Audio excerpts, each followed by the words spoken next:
இன்றைக்கி நம்ம பார்க்க போகிற ரிவ்யூ வந்து சண்முக பிரியன் இயக்கத்தில் விக்ரம் பிரபு, சுஸ்மிதா பட் மற்றும் பலர் நடிப்பில் வெளிவந்திருக்கிற படம் லவ் மேரேஜ்.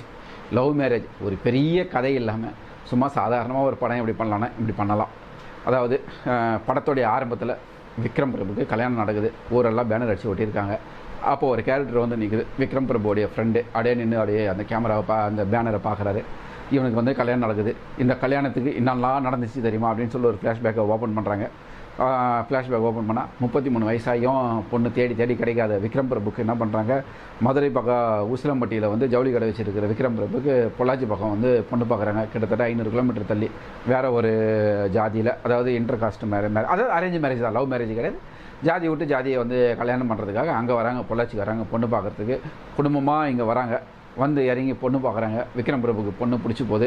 எல்லாம் பேசி முடித்து கை நினச்சி சாப்பிட்டுட்டு சாயங்காலமாக மறுபடியும் அங்கேருந்து கிளம்பணும் போது பஸ்ஸு பிரேக் டவுனு. நைட்டு வந்து மெக்கானிக் வந்து பார்த்துட்டு வண்டி ரெடி பண்ண முடியாதுன்னு சொல்ல அங்கேயே தங்கிடுறாங்க பொண்ணு வீட்லேயே. மறுநாள் காலையிலேருந்து பஸ் ரெடி பண்ணலான்னு பார்த்தா மறுநாளும் முடியல. சரி எப்படியாவது நீ நைட்டு கிளம்பலான்னு பார்க்கும்போது கொரோனா வந்து லாக்டவுன் போட்டுறாரு நம்ம மோடி. இனிமேல் லாக்டவுனு ஊருக்கே போக முடியாதுன்னு சொன்னோடனே பொண்ணு வீட்லேயே டேரா போட வேண்டிய சூழல் ஆகிடுது. 20 நாள் ஆகுது.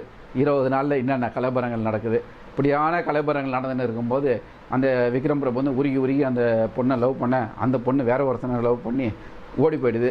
அப்புறம் வீட்டுக்குள்ளே சண்டை சச்சரவுகள் வந்து விக்ரம் பிரபு குடும்பத்தை வந்து சண்டை போட்டு ஊரை விட்டு கிளம்புறாங்க. இதுக்கு நடுவில் அந்த பொண்ணு ஓடி போனாங்க. அந்த பொண்ணுடைய தங்கச்சி வந்து விக்ரம் பிரபு மேலே ஒரு ஃபீலிங் லவ் வந்துடுது. அது உருகி காதலிக்க ஆரம்பிக்குது.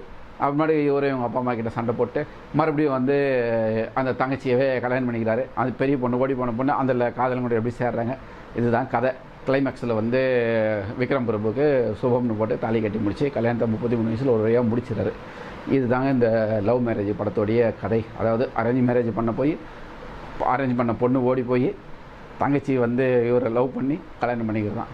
இந்த கதையை வந்து எப்படி விக்ரம் பிரபு நம்பி பண்ணாருன்னு தெரியல. இருந்தாலும் படத்தில் காமெடின்ற பேரில் நிறைய பேர் வந்து பேசுகிறாங்க. ரமேஷ் திலக் வராரு, நிறைய கேரக்டர் இருக்குது. இந்த மாதிரி வள கொலவலான்னு சொல்லிட்டு தொணன்னு பேசிக்கிட்டே இருக்கிற கேரக்டர்கள் நிறைய இந்த மாதிரி இருக்குது. இந்த படத்தில் வில்லனாக வந்து நம்ம அருள்தாஸை காட்டுறாங்க. ஆனால் உண்மையிலே அருள்தாஸை பார்க்கும்போது மட்டும்தான் நமக்கு சிரிப்பு வருது. அதாவது ஒரு குடும்பத்தில் ஒரு வெறப்பான ஒரு மாமா இருப்பார்ல, எதுக்கத்தாலும் குறை சொல்லிக்கிட்டு இருப்பார்.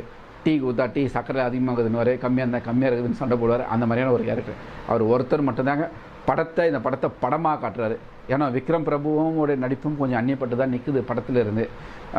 தங்கச்சி கேரக்டர் பரவாயில்ல, அந்த லவ் பண்ணுற கேரக்டர் ஒரு சின்ன விஷயமா இருக்குது. பொண்ணுடைய அப்பா கேரக்டர் ஓகே, அவங்களும் பண்ணியிருக்காங்க. அப்பா கேரக்டர் வந்து வழக்கம் போல் அப்போ தான் பையனை திட்டிட்டு ரொம்ப பெருசாலாம் திட்டுறது கிடையாது. சும்மா என்னடா வயசாச்சு கல்யாணம் ஆகலை இப்படின்ற மாதிரி தான். இந்த மாதிரியான ஒரு சர்வசாதாரணமான ஒரு படமாக, இசையும் எந்த விதத்துலையும் கை கொடுக்காம, பாடல்களும் கை கொடுக்காம, ஒரு லாக்டவுனில் வந்து எவ்வளோ விஷயங்கள் காட்டலாம். ஒரு வீட்டுக்குள்ளே இருக்கும்போது எவ்வளோ நடக்கும் அந்த வீட்டுக்குள்ளே. அதுக்காக இது சரக்கு கிடைக்கலன்னு சொல்லி வீட்டுக்குள்ளேயோ சாராயம் காய்ச்சி குடிக்கிற அளவுக்கெல்லாம் வந்து நம்ம படத்தில் ஸ்க்ரீன் பிளேயில் கொண்டு வரணும் அப்படின்ற அளவுக்கு வந்து அவ்வளோ திரைக்கதை எழுதுறதுக்கு வந்து ஒரு ஐடியா இல்லாமல் இருக்குது. பொள்ளாச்சியில் எவ்வளோ விஷயங்கள் காட்டியிருக்கலாம், இந்த குடும்பத்துக்குள்ளேயும் எவ்வளோ விஷயங்கள் காட்டியிருக்கலாம்.